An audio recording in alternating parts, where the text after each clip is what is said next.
They say myths are born from imagination, but what if imagination was only memory wearing a veil of time? Every legend, every whispered tale of gods and monsters may have once been shaped by a mountain, a cave, or a city still standing somewhere on Earth. Long before history began to write itself, humanity looked at the landscape around them and saw stories written in stone and sea. They saw faces in cliffs, thrones in volcanoes, and gates to the underworld beneath the trembling ground. The wind carried voices, and people called them gods. The rivers disappeared underground, and they called them portals to another world. The mountains erupted, and they spoke of divine anger. To the ancient mind, the world was alive, sacred and terrifying, filled with places that seemed too extraordinary to be ordinary. Today, scientists and explorers trace those myths backward, peeling away the poetry to uncover the geography beneath. They discover that behind the shimmering walls of Atlantis may have been a real island lost to the sea, that Mount Olympus, home of Zeus, still pierces the clouds of northern Greece with the same silent majesty described by poets, that the dark caverns of Turkey or the volcanic plains of Italy might truly have inspired humanity's first visions of heaven and hell. Why do we search for these origins?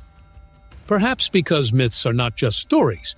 They are reflections of our longing to connect what we feel with what we see. They remind us that even the most fantastic legends begin somewhere real, with someone standing on a cliff at dusk, watching the horizon and wondering what lies beyond it. This is the story of the real places that gave birth to our oldest dreams, the landscapes that turned into gods, and the earth that became myth. In the beginning, there were no boundaries between the sacred and the earthly. The world itself was a temple, and every shadow or flame could speak. Early civilizations looked at the land not as passive soil, but as a living presence, one that could bless, punish, or guide them. From these raw encounters between nature and fear, myth was born. When the first sailors set out into unknown waters, they watched the horizon melt into mist and imagined the edge of the world. The trembling of the earth became the wrath of gods deep below. The roar of the sea turned into the song of sirens, calling them toward doom. Every unexplained echo, every storm demanded a story to make sense of it. The landscape was not only seen, it was interpreted. In ancient Greece, shepherds standing at the foot of Olympus saw thunder rolling from its peaks and believed that Zeus himself struck his bolts from the summit. In Egypt, the endless desert dunes whispered to travelers, and they imagined them as the shifting body of the serpent Apep, forever fighting the sun, god Ra. Far to the north, where the aurora painted the sky with ghostly light, Norse wanderers saw the reflections of Valhalla's fires, believing their fallen warriors celebrated above the clouds. Each culture in its isolation reached the same truth: that there are places on Earth which seem too charged, too vivid, to exist without meaning. The stones of Delos, the caves of Cappadocia, the black sands of Santorini, they were not simply locations, they were portals, thresholds between reality and myth. The problem was never invention, but interpretation. Humanity did not create myths out of nothing. It translated what it saw into the language of eternity. Mountains became divine fortresses, volcanoes became gates to hell, and islands swallowed by the sea became lost civilizations. The earth itself was the storyteller, and humans merely gave its voice a name. As centuries passed, curiosity replaced fear, and explorers began to follow the trails left by ancient imagination. Archaeologists, geologists, and historians searched for the footprints of gods in the dust of the real world. What they found blurred the line between legend and landscape even more. In the Aegean Sea, divers uncovered ruins near the island of Santorini, a place once devastated by a colossal volcanic eruption. The shattered city beneath the ash resembled the descriptions of Plato's Atlantis, advanced, circular, and suddenly destroyed by the sea. Was it a coincidence, or had memory turned disaster into myth? The question remained, echoing through time. Far away in Greece, the mist-covered slopes of Mount Olympus still pierced the clouds like the throne of an invisible kingdom. When the ancients looked up, they saw lightning dance around its summit and believed the gods were speaking. Today, scientists explain the storms with meteorology, yet the mountain silence still carries a sacred weight. To climb it feels less like hiking and more like trespassing into an ancient dream. In Cappadocia, the soft volcanic rock hides vast underground cities, tunnels and chambers carved by forgotten hands thousands of years ago. Legends once said these were the paths of demons or the gates to the underworld. Now we know they were shelters, but stepping into them still feels like walking into a myth that never ended. The air is heavy, timeless, as if the earth itself remembers who once passed through. Even in Italy, the dark entrance of Lake Avernus near Naples was believed to be the mouth of Hades. Ancient poets describe birds falling dead from its toxic fumes and heroes descending into its depths to speak with the dead. Modern researchers found volcanic gases seeping from the lake, proving that what once was myth began as natural wonder and fear intertwined. Everywhere explorers dug, they found layers. Geology beneath mythology, truth beneath belief.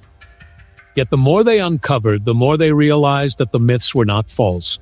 They were interpretations of the same world we still inhabit, just seen through eyes unafraid to believe. But every discovery brings with it a shadow. The deeper we dig into the earth, the more we disturb the silence that guarded those stories for thousands of years. The myths, once untouchable and sacred, begin to crumble under the weight of our explanations. There comes a moment when fascination turns into conflict, between faith and science, between wonder and proof. When archaeologists declared that the ruins of Atlantis might be nothing more than an exaggerated memory of Santorini, many felt as though magic itself had been buried. The divine thunder of Olympus became simple electricity. The gateway to Hades turned into geological activity, and for a brief, painful moment it seemed humanity had traded awe for understanding. Yet not all truths are kind. Beneath the romantic stories of gods and heroes often lie memories of destruction and loss. The great flood myths that appear in countless cultures, from Mesopotamia to the Americas, may have been born from real disasters, sudden waves swallowing entire coastlines. The burning mountains once thought to be the homes of fire gods were, in truth, volcanoes that ended civilizations. The sacred places we admired were also the tombs of the terrified. And then came the silence, the long centuries when belief gave way to reason. Temples were abandoned, statues fell. The world that had once been alive with meaning became ordinary again. But in that emptiness, a question lingered, whispering like wind through ancient ruins. Had we really uncovered the truth, or had we simply lost the language to hear the earth speak? That is the paradox of our age, to stand where the gods once walked, to hold the stones of their temples in our hands, and yet to feel further from them than ever before. Yet from the ruins of belief, a new kind of understanding begins to rise. When we look again, not with the arrogance of conquerors, but with the humility of listeners, we see that science and myth were never enemies. They were simply speaking different tongues about the same truth.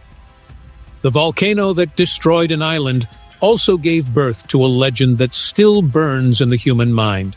The mountain once believed to house the gods now teaches us about the forces that shaped our planet. The cave once feared as the mouth of the underworld reveals how ancient people sought safety, how they built hidden worlds beneath the surface to survive. In these realizations, something beautiful emerges, a reconciliation between fact and faith. The myths were not lies, they were the language of awe, the way ancient hearts translated the terrifying grandeur of nature into meaning. They spoke of gods because they lacked the words for tectonic plates and cosmic cycles. But their wonder was real, and so was the wisdom buried in their stories. Standing on the cliffs of Santorini, feeling the wind that once carried the ashes of a vanished city, one begins to understand. The ancients were not naive dreamers, they were witnesses. They saw nature in motion, alive, unpredictable, and divine. And through their myths, they tried to leave us a message that everything around us still breathes, still remembers, still speaks. It is in that understanding that we begin to see myth not as a relic of ignorance, but as the first poetry of knowledge. There comes a moment when understanding transforms into reverence.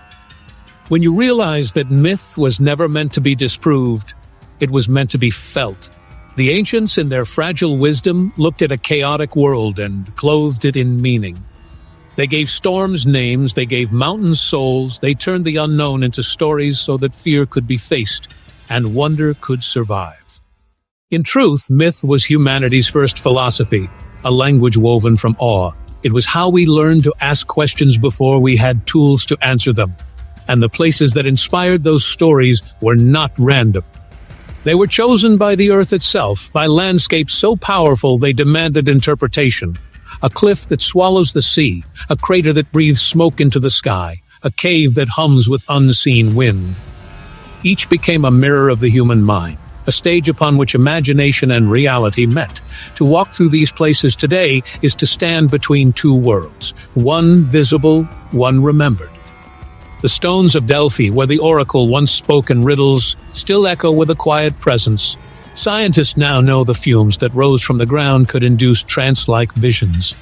Yet isn't that knowledge even more miraculous?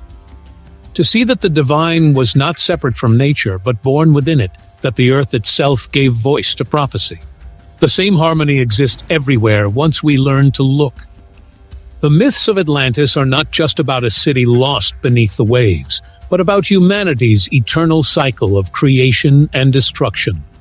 The fires of Mount Etna are not only reminders of Hephaestus's forge, but symbols of transformation, how beauty and ruin are born from the same flame. Even the river Styx, imagined as the border between life and death, reflects a truth we still wrestle with, that every ending is only another form of passage. At this height of understanding, myth becomes reflection. It reminds us that the earth is not a backdrop to our story, it is our story. The mountains and seas are chapters written long before we arrived, and through myth, our ancestors taught us how to read them. Perhaps the greatest revelation is that we never truly left the age of gods. We simply renamed them, calling them energy, gravity, tectonics, time. But they remain all around us in every whisper of thunder and tremor of ground. The divine did not vanish, it merely changed form. And so as the journey ends, we return to where it began, standing between silence and story, between the earth and the eternal. The myths we once thought were mere inventions reveal themselves as mirrors, reflecting our need to understand the unexplainable, to find meaning within mystery. Every ancient tale, from the depths of Atlantis to the heights of Olympus, was a conversation with the planet itself. Our ancestors listened to the sea, to the mountains, to the wind, and in their listening, they created poetry that outlived empires. Today, as we trace those stories back to their real-world origins, we do not destroy their power. We renew it, for knowing that Olympus is a mountain does not make it less divine. It makes divinity tangible, a reminder that the sacred was always here beneath our feet. The line between myth and reality was never meant to be drawn. It was meant to blur, to dance, to remind us that truth wears many faces. In every legend lies a seed of memory, and in every stone lies a fragment of a dream. So when you stand before a place that feels impossibly ancient, do not ask if it is real. Ask instead what story it still remembers. Because the myths of the past are not gone. They are waiting in the sound of the ocean, in the shadow of the mountain, in the quiet breath of the earth, for us to listen again.